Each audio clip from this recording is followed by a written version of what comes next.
ഓം ശാന്തി. പ്രസൻറ്റിൽ ജീവിക്കുക അഥവാ ഈ നിമിഷത്തിൽ ജീവിക്കുക എന്നത് ജീവിതത്തിൽ വിജയത്തിന് വേണ്ട ഏറ്റവും അമൂല്യമായിരിക്കുന്ന ഒരു കലയാണ്.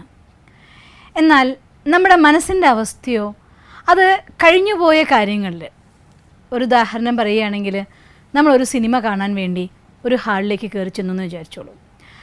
ആ ഹാളിൽ കയറി ചെന്നപ്പോൾ നമുക്കവിടെ സിനിമയുടെ ശബ്ദങ്ങളൊക്കെ കേൾക്കുന്നുണ്ട്. ഇങ്ങനെ എഴുതി കാണിക്കുന്ന ഒരു സ്ക്രീനാണ് നടക്കുന്നത്. അവിടെ കുറച്ച് സമയം നിങ്ങളത് കണ്ടു നിന്നു, ആ ശബ്ദം കാതോർത്ത് നിന്നു. കുറച്ച് കഴിഞ്ഞപ്പോൾ കുറച്ചുകൂടെ ക്ലിയർ ആയിട്ട് അപ്പുറത്തൊരു മുറിയിൽ നിന്ന് നിങ്ങൾക്ക് കേൾക്കുന്നുണ്ട് ആ ശബ്ദം. അപ്പം നമ്മളറിയാതെ ഈ മുറിയിൽ നിന്ന് അടുത്ത മുറിയിലേക്ക് അങ്ങ് മാറ്റപ്പെടും. തന്നെത്താൻ എത്തിച്ചേരും. ആ സിനിമ കാണാനുള്ള ഇൻട്രസ്റ്റിൽ വലിക്കപ്പെടും നമ്മൾ അവിടേക്ക്. കുറച്ച് സമയം ചെന്നപ്പോൾ ആ റൂമിൽ ചെല്ലുമ്പോൾ അങ്ങനെ എഴുതി കാണിക്കല്ല, സീനുണ്ട്. അവിടെ കുറച്ചുകൂടെ ക്ലിയർ ആയിട്ട് നമുക്ക് വോയിസൊക്കെ കേൾക്കാനുണ്ട്. എന്നാലും ബ്ലാക്ക് ആൻഡ് വൈറ്റ് ഫിലിമാണ് നടന്നുകൊണ്ടിരിക്കുന്നത്.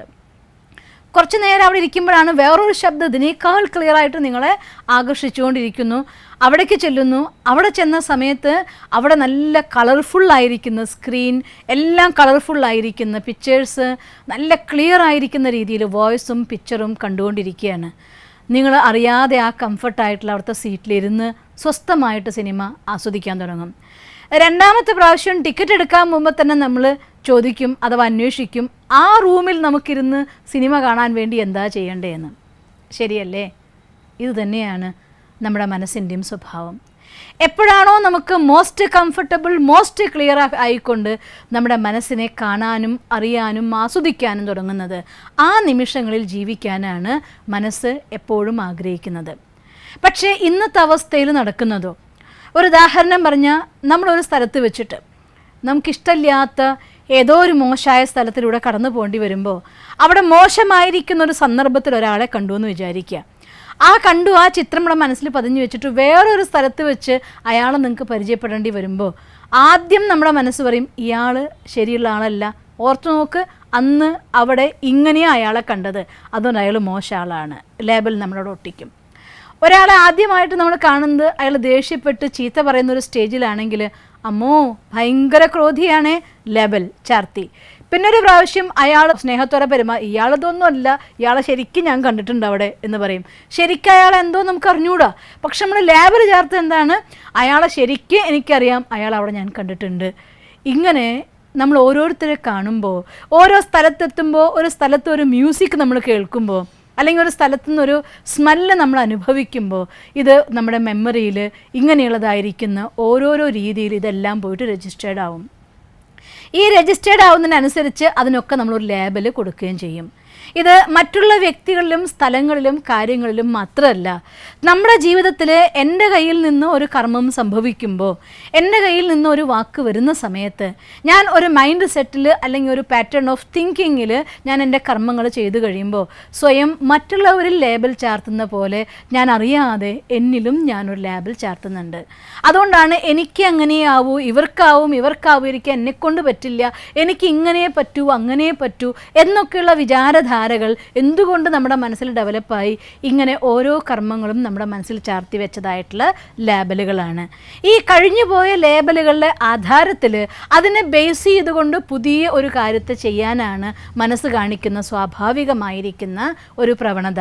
അങ്ങനെ ഇന്നത്തെ സങ്കല്പധാരയുടെ പ്രവാഹത്തിന് അനുഭവത്തിൻ്റെ സ്മൃതികളെ, അനുഭൂതികളെ നാളെയിലേക്ക് വലിച്ചു കൊണ്ടുപോവുകയും നാളെ അതേ രീതിയിലുള്ളതായിരിക്കുന്ന സന്ദർഭം, അവസ്ഥ, അനുഭൂതിയിൽ ഉണ്ടാക്കാനുള്ള കാരണക്കാരായിട്ട് മാറുകയും ചെയ്യും.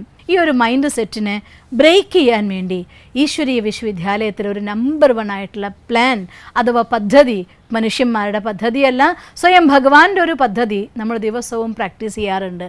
അതിലൊരു പോയിന്റ് നിങ്ങൾക്കും ഞാൻ പറഞ്ഞു തന്നിട്ടുണ്ടായിരുന്നു, ഓർക്കുന്നുണ്ടായിരിക്കും. രാത്രി ഉറങ്ങും മുന്ന് ഈശ്വരനൊരു കത്തെഴുതുക എന്നുള്ളത്. അത് ഓഡിയോ, വീഡിയോ, വിഷ്വൽ സഹിതമാണെങ്കിലോ ഒരു പൂർണ്ണ സമർപ്പണമായിട്ട് മാറും. അന്നന്നത്തെ കണക്കിന് അന്നന്ന് പൂർത്തിയാക്കിയ ശേഷം പിറ്റേ ദിവസത്തേക്കൊരു ന്യൂ ബിഗിനിങ്. അതിനാണ് രാത്രിയിൽ ഉറങ്ങുന്നതിന് മുന്നേ ചെയ്യേണ്ട 6 കാര്യങ്ങളെക്കുറിച്ചൊരു വീഡിയോ ഞാൻ ചെയ്തിട്ടുണ്ട്.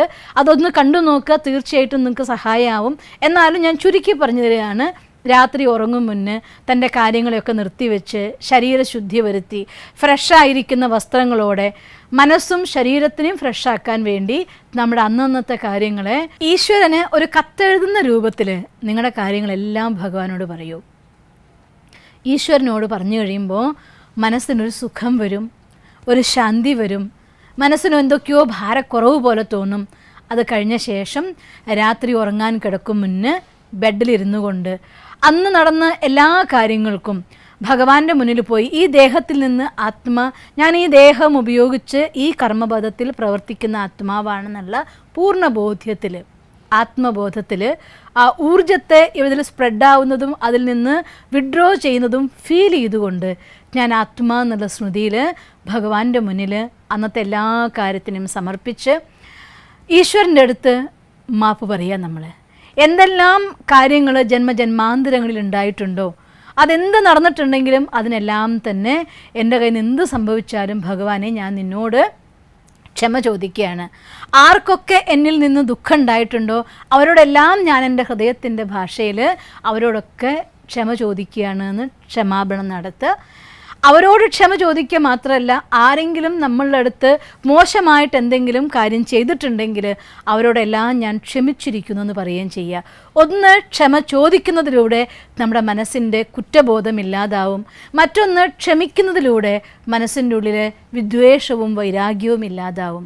കുറ്റബോധവും വൈരാഗ്യവും ഇല്ലാതായി കഴിഞ്ഞാൽ മനസ്സിനൊരു ശാന്തത കൈവരും.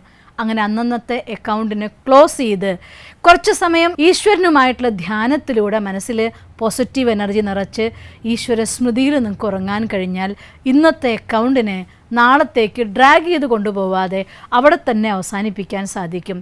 എങ്കിൽ നാളെ ഒരു പുതിയ തുടക്കം, പുതിയതായിട്ടുള്ള പ്ലാനിങ് അന്നത്തെ ദിവസം അതേ ദിവസത്തിലൂടെ സന്തോഷമായിട്ട് മുന്നോട്ട് കൊണ്ടുപോകാനും കഴിഞ്ഞ കാര്യങ്ങളുടെ എനർജി ലെവലുള്ളതായിട്ടുള്ള അറ്റാക്കിൽ നിന്ന് ഫ്രീഡം നേടിക്കൊണ്ട് പുതിയ എനർജി, പോസിറ്റീവ് എനർജി ക്രിയേറ്റ് ചെയ്യാനും അതിലൂടെ നല്ല നല്ല മൊമെൻറ്റ്സിലൂടെ പ്രസൻറ്റിൽ ജീവിക്കാനും നിങ്ങൾക്ക് സാധിക്കും. അതിനുള്ളൊരു ബെസ്റ്റ് മെത്തേഡാണ് ഉറങ്ങും മുന്നേ മെഡിറ്റേഷൻ, ഉണർന്ന ഉടനെയുള്ളതായിട്ടുള്ള മെഡിറ്റേഷൻ നിങ്ങൾക്ക് തൊട്ടടുത്തുള്ള ഈശ്വരീ വിശ്വവിദ്യാലയത്തിൽ പോവുകയാണെങ്കിൽ നിങ്ങൾക്ക് ഫ്രീ ആയിട്ട് പഠിക്കാം. അതുകൊണ്ട് ഒരിക്കൽ കൂടി നിങ്ങളെ മെഡിറ്റേഷൻ പഠിക്കാനും ജീവിതത്തിൻ്റെ സുഖം അനുഭവിക്കാനും ക്ഷണിച്ചുകൊണ്ട് ഞാൻ നിർത്തുന്നു. ഓം ശാന്തി.